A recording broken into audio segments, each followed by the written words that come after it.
Hello friends, you are welcome in Million Concepts of English. Literary term में आज हम पढ़ेंगे दो टर्म, ग्रैंड स्टाइल और ग्रेवयार्ड पोइट्स। दोनों की जानकारी होनी चाहिए क्योंकि इनसे टीजीटी और पीजीटी में क्वेश्चंस पूछे जाते हैं।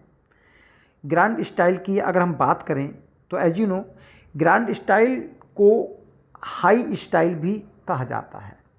और दूसरा जो इम्पोर्टेंट प्रश्न कई बार पूछा गया है, who coined the term grand style.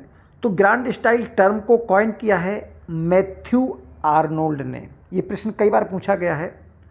और कहाँ पर कॉइन किया, तो देखिए इन्होंने कॉइन किया ऑन ट्रांसलेटिंग होमर।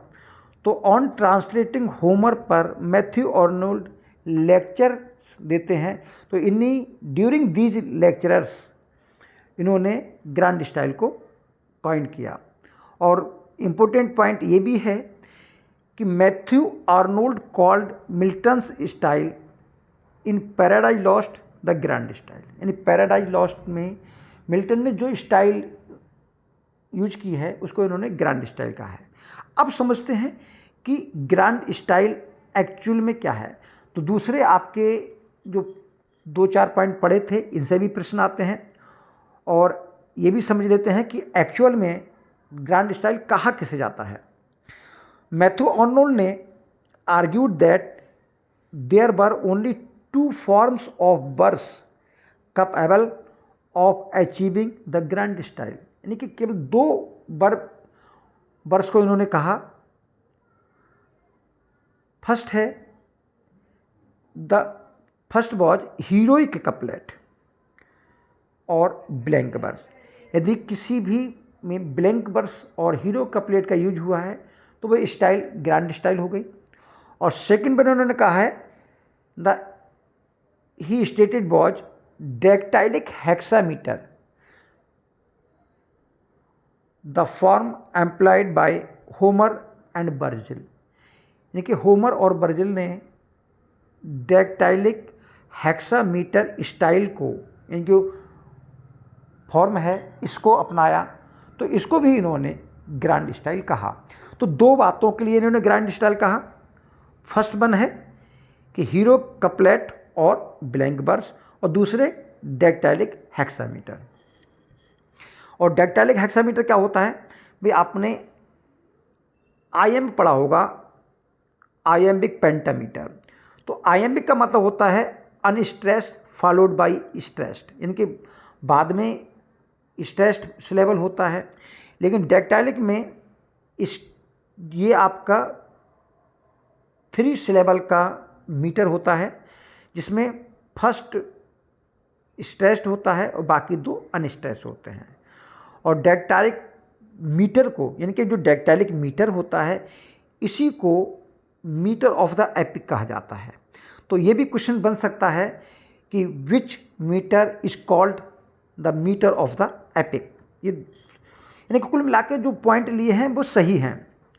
अब हम बात करते हैं the epic poem is a ceremonial performance and is narrated in ceremonial style. यानी कि जो उच्च श्रेणी की पोइम होती है एपिक पोइम, और उसको उसी ग्रैंड स्टाइल में उसकी परफॉर्मेंस भी होनी चाहिए। तो यहाँ पर दो एक बातें जो आती हैं, फर्स्ट है कि आपका फॉर्मल डिक्शन होना चाहिए। यानी कि जो लैंग्वेज है, जो डिक्शन है, वो आपकी फॉर्मल होनी चाहिए। फॉर्मल का मतलब होता है, देखिए हम लोग अगर किसी ग्रामीण स्थल पर रहते हैं, अगर हम लोग यानी कि लोकल एरिया में रहते हैं तो हम लोकल लैंग्वेज का, जो लोकल डायलेक्ट है उसका यूज करते हैं। लेकिन अगर हम बात करें जो स्टैंडर्ड लोग हैं, यानी कि जो लोग हाई सोसाइटी में रहते हैं, अगर हम बात करें अपने संसद की भाषा की बात करें, या जो अपने जो ब्यूरोक्रेसी है, तो ब्यूरोक्रेसी में जो अधिकारी हैं उनकी बात करें तो वो फॉर्मल लैंग्वेज का यूज करते हैं, किसी लोकल डायलेक्ट का यूज नहीं करते। तो कहने का मतलब है deliberately distance from the ordinary speech, यानी कि जो फॉर्मल लैंग्वेज होती है, जो ऑर्डिनरी स्पीच होती है, उससे जानबूझकर दूर रखा जाता है। Proportion to the grandeur and formality of the heroic subject and architecture, यानी जिस प्रकार का आपका हीरोइक सब्जेक्ट होता है। सपोज करिए अगर हम पैराडाइज लॉस्ट को ले लें, तो चाहे हमारा एडम हो या ऊपर गॉड ऑफ सन क्राइस्ट हो सकते हैं, या आपके इवन टू आपका जो सैटर्न है लूसीफर। तो देखा आपने बुक फर्स्ट पढ़ी है, बुक फर्स्ट में सैटर्न के जो डायलॉग हैं वो बहुत ही स्टैंडर्ड डायलॉग हैं। क्या कहा है उसने? What though the field be lost all is not lost, the unconquerable will. जब इच्छाएं अविजित हैं तो फील्ड लॉस्ट होने से कोई घाटा नहीं है, कुछ भी नहीं लॉस हुआ। तो यानी कि वहाँ जो लैंग्वेज बोली जाती है, इवन तो मिल्टन ने तो लैटिन का प्रयोग किया है, एबव द नॉर्मल से ऊपर, जिसको आम लोग ना पढ़ पाएँ, आम लोग ना बोल पाएँ, उस लैंग्वेज का किया है। तो जो लैंग्वेज है यहाँ पर कह रहे हैं grandeur and formality of the heroic subject, जैसा सब्जेक्ट है उसी के अकॉर्डिंग ही जो है डिक्शन का यूज किया जाता है, उसी के अकॉर्डिंग लैंग्वेज का यूज किया जाता है। फूहड़ लैंग्वेज को नहीं प्रयोग कर सकते। अब मिल्टन स्टाइल, ग्रैंड स्टाइल की बात करें, his formal diction and elaborate and straight syntax हैं उसके, बड़े बड़े सेंटेक्स, यहाँ पर मतलब है कि बड़े बड़े सेंटेंस का जॉन मिल्टन ने यूज किया है। Which are often modelled on Latin poetry Virgil's Aeneid. तो वर्जिल की एनेड में जो लैंग्वेज का प्रयोग किया गया है, जो स्टाइल प्रयोग की गई है, इसी को ही जॉन मिल्टन ने जो है इमिटेट किया है। अच्छा, और भी एग्जाम्पल होते हैं ग्रैंड स्टाइल के। एक होता है wide range of illusions, epic similes and epithets. जब हम इसमें एल्यूजन्स बहुत सारे यूज किए जाते हैं। एल्यूजन्स का मतलब है एग्जाम्पल्स। तो ये एग्जाम्पल्स आपके मैथोलॉजिकल हो सकते हैं, हिस्टोरिकल हो सकते हैं, दोनों प्रकार के जो एल्यूजन्स प्रयोग किए जाते हैं। और एपिक सिमिली, जिसको हम सस्टेंड सिमिली कहते हैं, या जिससे हम कंपेयर करते हैं, विकल होता है, विकल को इलेबोरेट किया जाता है। और एपिथेट्स माने होता है, एपिथेट्स एक प्रकार का एडजेक्टिव होता है। तो इन सब का यूज किया जाता है। थर्ड है, it is notable for use of figurative language and for its ability to evoke emotions. यानी कि फिगरेटिव लैंग्वेज का प्रयोग किया जाता है, यानी लैंग्वेज जो है अलंकारिक होती है और इस प्रकार की लैंग्वेज यूज की जाती है ताकि वो इमोशंस को इवोक कर सके। तो ये तो ग्रैंड स्टाइल की बात हुई। तो दो तीन बातें आपके समझ में आ रही होगी। पहली बात, हीरो कपलेट, ब्लैंक वर्स, जो डेक्टालिक हेक्सामीटर है वो, ये तो हुई आपकी स्टाइल। दूसरी बात हुई फॉर्मल लैंग्वेज। तीसरी बात हुई एल्यूजन्स, एपिक सिमिली और एपिथेट्स, और फिगरेटिव लैंग्वेज। तो ये जो दो चार बातें पॉइंट पड़े, यही पॉइंट किसी भी लैंग्वेज को जो है ग्रैंड बनाते हैं। और भी सरल भाषा में अगर हम बात करें, अगर आपका कैरेक्टर जो प्रोटैगनिस्ट है, किंग है, क्वीन है, प्रिंस है, हाई सोसाइटी के लोग हैं, तो you must use the diction according to their standard उनके। अब एक बात आओ, कोई भी किंग है, किंग की बात करें, अगर वो लोकल लैंग्वेज का यूज करता है तो टोटल मिला के ऑड नहीं लगेगा। तो इसी स्टाइल को according to the standard of the protagonist, वही जो है स्टाइल ग्रैंड स्टाइल कहलाती है। अब इससे भी प्रश्न पूछे जाते हैं जिसे हम बोलते हैं ग्रेवयार्ड पोइट्स।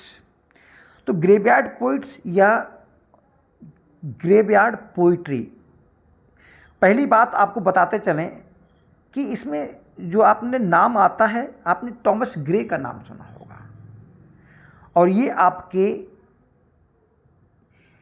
जो सेकेंड हाफ है आपका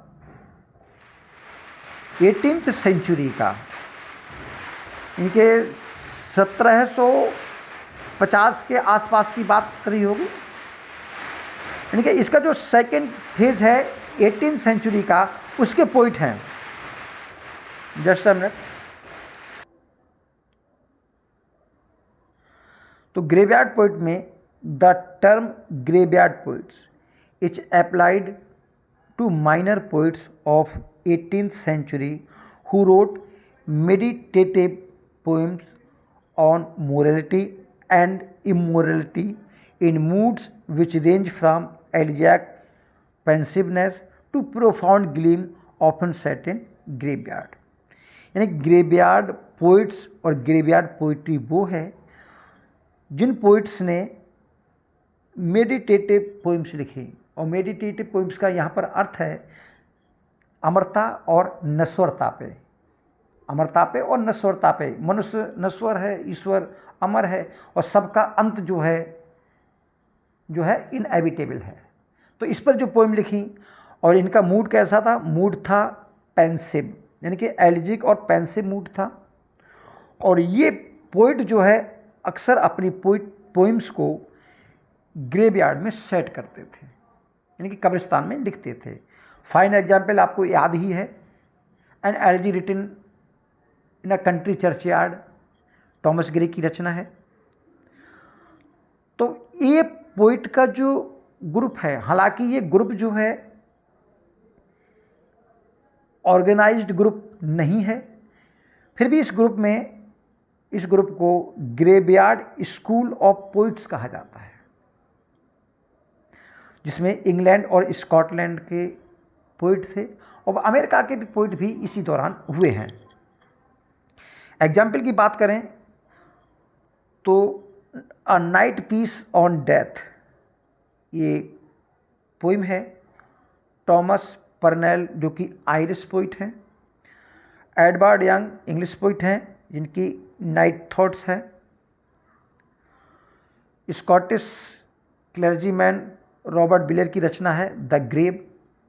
टॉमस ग्रे की रचना तो फेमस ही है, an elegy written in a country churchyard, जिसको हम ग्रे की एलजी बोलते हैं, और रॉबर्ट बिलेर की है द ग्रेव। तो ये यहाँ से ये पूछा जाता है कि ग्रेवयार्ड पोइट्स कौन थे, या ग्रेवयार्ड पोइट ने किस प्रकार की रचनाएं की और किस सेंचुरी के ये पोइट थे। तो कह सकते हो आपकी जो आपका सेकेंड हाफ था 18th सेंचुरी का, उसी दौरान ये पोइट हुए हैं, और मिडिल 18th सेंचुरी की बात हो रही है। तो आज के लिए इतना ही। Thanks for watching.